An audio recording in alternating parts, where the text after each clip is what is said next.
أعوذ بالله من الشيطان الرجيم بسم الله الرحمن الرحيم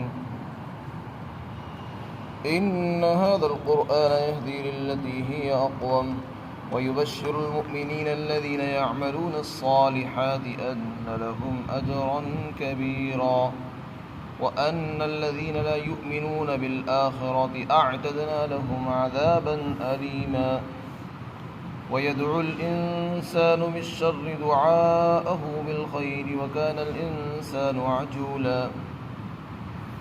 بے شک یہ قرآن اس راستے کی رہنمائی کرتا ہے جو سب سے سیدھا ہے، اور جو لوگ ایمان لا کر اچھے اعمال کرتے ہیں ان کو خوشخبری سناتا ہے کہ ان کے لیے بڑا اجر ہے، اور یہ بتاتا ہے کہ جو لوگ آخرت پر ایمان نہیں لاتے ان کے لیے ہم نے دردناک عذاب تیار کر رکھا ہے۔ اور انسان برائی کی دعا اس طرح کرتا ہے جیسے اس کو خیر کی دعا کرنی چاہیے، اور انسان بڑا جلد باز ہے۔ یہاں پر قرآن کریم کی صفت بیان فرمائی کہ یہ قرآن جو اللہ نے نازل فرمایا ہے یہ سب سے سیدھے راستے کی رہنمائی کرتا ہے، انسان کو سیدھا راستہ دکھاتا ہے۔ سیدھا راستہ کون سا ہے؟ اقوم۔ اس کی تفسیر میں فرمایا مفسرین نے، اقوم سے مراد وہ راستہ ہے جو بہت قریب بھی ہو، آسان بھی ہو، منزل مقصود تک پہنچا دینے والا ہو، اس راستے کی رہنمائی کرتا ہے۔ اس راستے پر چلنے میں خیر ہی خیر ہے، نفع ہی نفع ہے، اور انسان منزل تک پہنچتا ہے، اللہ اس سے راضی ہو جاتے ہیں۔ کسی قسم کا کوئی ٹیڑھا پن نہیں ہے، بالکل سیدھا راستہ ہے۔ جیسے کوئی ہائی وے بنا ہوا ہو اور آدمی چلتا رہے، کوئی موڑ نہیں آتا اور منزل پر پہنچ جاتا ہے آسانی کے ساتھ۔ بس قرآن کا جو بتایا ہوا راستہ ہے وہ بھی بالکل سیدھا راستہ ہے، اس میں کوئی ٹیڑھا پن نہیں ہے، سیدھا انسان منزل پر یعنی جنت میں جائے گا اور اللہ اس سے راضی ہو جائے گا۔ شرط یہ ہے کہ آدمی قرآن کے بتائے ہوئے اس طریقے کو اپنائے اور اس کے بتائے ہوئے رہنمائی کے مطابق راستے پر چلتا رہے۔ تو فرمائے یہ قرآن اس راستے کی رہنمائی اور رہبری کرتا ہے جو سب سے سیدھا راستہ ہے۔ سب سے سیدھا راستہ تو قرآن بتا رہا ہے۔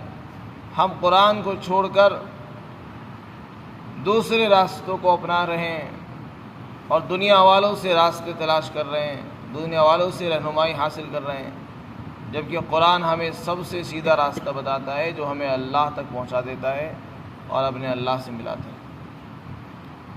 اس کے بتائے ہوئے راستے کو چھوڑ کر دنیا والوں کے بتائے ہوئے طریقے پر چلنا یہ ناشکری ہے اور اللہ کی نعمت کی ناقدری ہے۔ اس لیے ہم سب کی ذمہ داری یہ ہے کہ ہم قرآن کو سیکھیں، پڑھیں اور اس کو سمجھنے کی کوشش کریں، تاکہ جو اللہ نے ہمیں راستہ دیا ہے اس کے مطابق چلیں۔ اسی سے علماء نے لکھا ہے کہ قرآن جو ہمیں حکم دیتا ہے اس میں بھی ہمارے لیے خیر ہی خیر ہے، کیونکہ قرآن کا جو بتایا ہوا راستہ ہے سب سے سیدھا راستہ بتایا گیا۔ تو قرآن نے جو ہمیں احکام دیے ہیں وہ بھی ہمیں منزل مقصود تک پہنچا دینے والے ہیں اور ہمارے لیے بہت آسان ہیں اور مفید ہیں، اللہ کو راضی کرنے کا ذریعہ اور سبب ہیں۔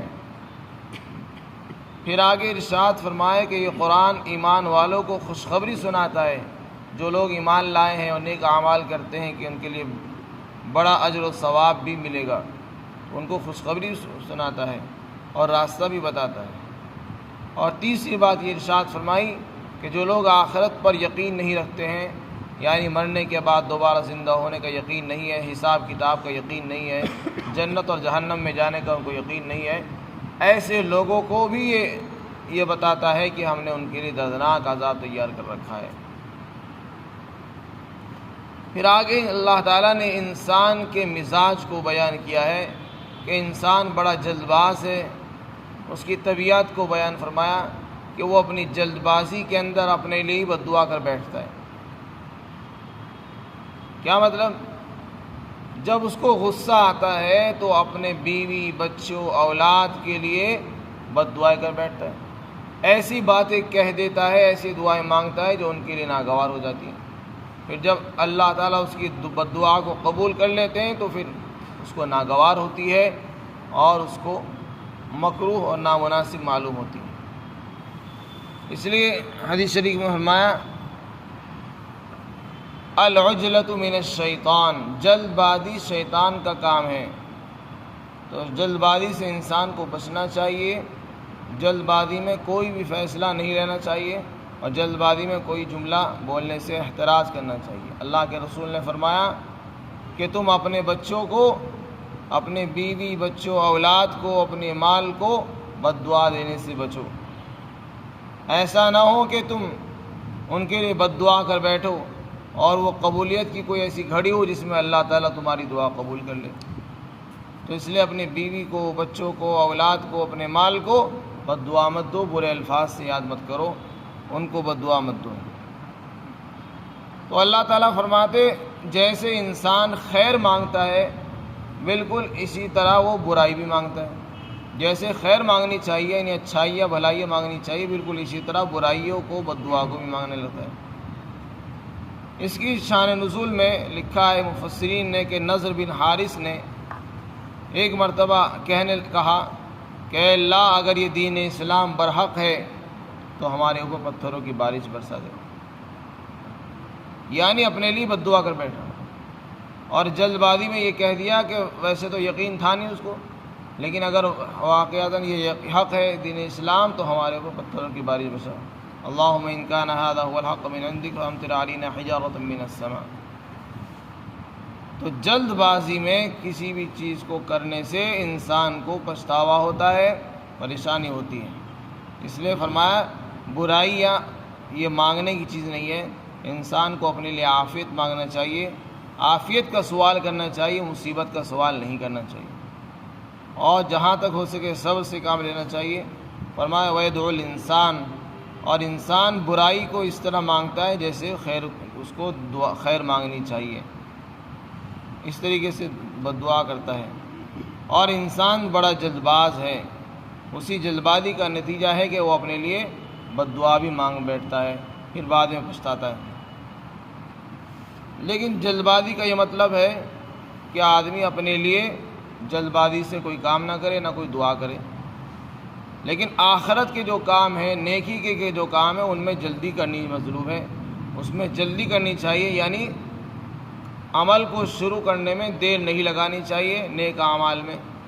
البتہ جلدی کا مطلب یہ بھی نہیں ہے کہ آدمی نیک عمل بھی کرے تو جلدی جلدی کھٹاکھٹ کرے، نہ عمل ہی درست ہو۔ عمل تو اطمینان اور سکون کے ساتھ کرے، البتہ اس کی شروعات میں جلدی کرے۔ جب بھی دل میں داعیہ پیدا ہو نیک عمل کرنے کا تو اس میں دیر نہ لگائے، جلد بازی سے کام لے، لیکن جب عمل کرے تو اس کو اطمینان سکون کے ساتھ کرے، ناقص اور ادھورا نہ کرے۔ یہ مطلب ہے نیک اعمال میں جلدی کرنے کا، کیونکہ قرآن میں دوسری جگہ ارشاد ہے وَسَارِعُوا إِلَىٰ مَغْفِرَةٍ مِّن رَبِّكُمْ، اور مغفرت کی طرف دوڑو، یعنی نیک اعمال کی طرف دوڑنے کا حکم ہے۔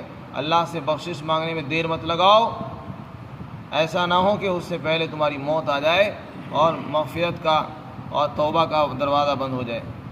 اس لیے فرمایا مغفرت مانگنے میں، بخشش مانگنے میں، خیر مانگنے میں جلدی سے کام لو، اور بد دعا کرنے میں دیر نہ لگاؤ، جلدی نہ کرو، بلکہ اللہ سے ہر وقت خیر مانگنی چاہیے اور عافیت ہی مانگنی چاہیے، اور خیر میں ہی انسان کا فائدہ ہے۔ اللہ تعالی ہم سب کو عمل کی توفیق عطا فرمائے۔